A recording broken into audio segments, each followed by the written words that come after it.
Welcome to This Explainer. Today, we're putting on our scholarly detective hats to uncover a pretty fascinating truth. You know that breathtaking serenity we always associate with ancient enlightenment? Well, it turns out it was actually built on top of a rigorous, highly detailed legal framework designed to basically tame the wildest, messiest aspects of human nature.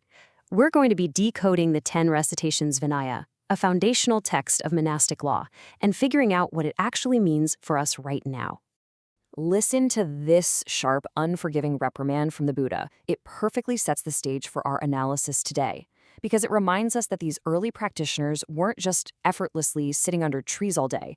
They had to navigate a really gritty, chaotic reality before achieving any kind of spiritual purity. These rules weren't just handed down from the clouds in a vacuum.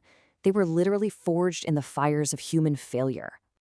Here is our roadmap for the explainer today. Tracing precepts, classic cases of desire and greed, judgment logic and data comparison, practical steps, and the scholar's view on the ultimate meaning. Let's dive right in.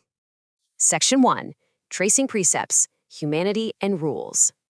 Let's look at the baseline of humanity this text was trying to organize. The source material categorizes practitioners into 4 very distinct types: monks in name only, monks by claim, monks by begging, and finally, the destroyers of afflictions.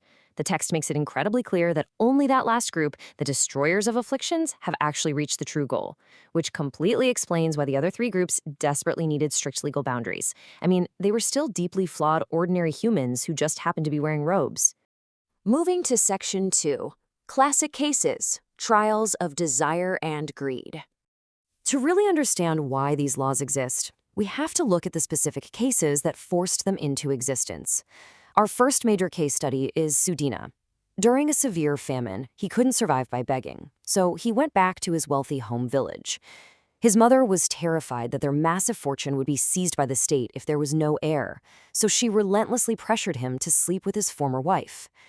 Driven by this intense family pressure, Sudina broke his vow of celibacy.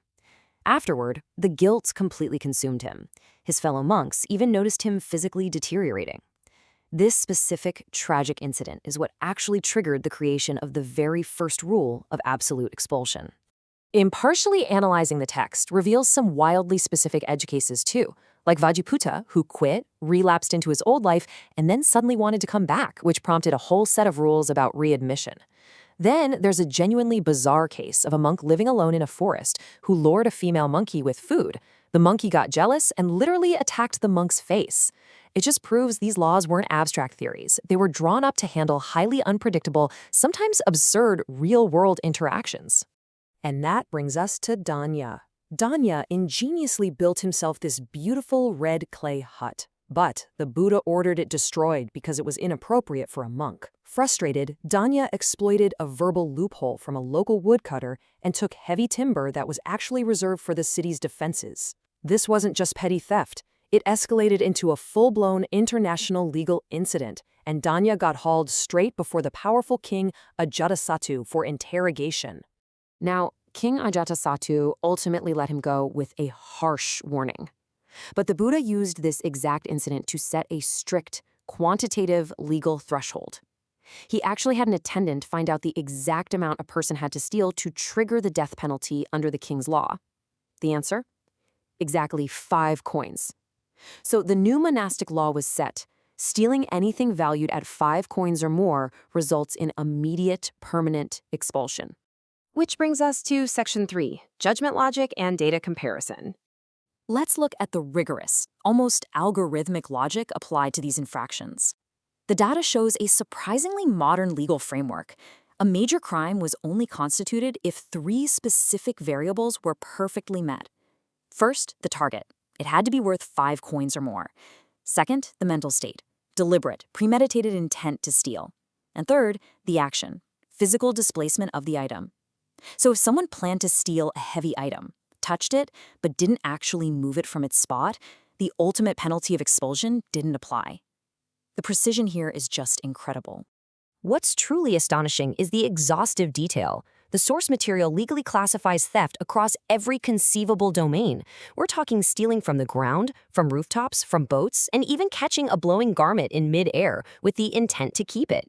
It goes as far as legally prosecuting monks who deliberately evade customs taxes or help merchants smuggle goods across borders. The granular, airtight legal drafting rivals a lot of modern legal codes. And comparing these data points illustrates the profound psychological fairness built into the system.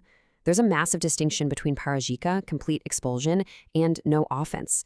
If you took something by mistake, thinking it was yours, or borrowed it, or acted out of severe mental illness, it was classified as no offense. They weren't just blindly punishing the physical action. They heavily weighed the mental state and the genuine intent behind it. Section 4. Practical steps for modern precepts. So how do we summarize these 2,500-year-old rules into practical steps for today? Well, you can use this ancient legal algorithm as a modern mindfulness tool. It's a 3-step process. Step 1, recognize your true intention before acting. Step 2, evaluate the ethical weight. Ask yourself, what is my personal 5 coins? What is the absolute threshold I refuse to cross? And step 3, if your intent is flawed and the cost is too high, realign your course. Stop yourself before the physical displacement occurs. Finally, Section 5, Scholars' View, the ultimate meaning of precepts. Stepping back into our scholar's shoes, let's look at the ultimate philosophical meaning behind all this hyper-detailed regulation. The key is in the word for the most severe punishment, parajika. It translates directly to defeat.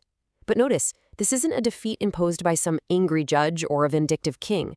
It is a tragic, self-inflicted defeat of your own ultimate potential, brought on by untamed greed. The laws weren't there to restrict these practitioners. They were there to protect them from themselves. I want to leave you with this final thought.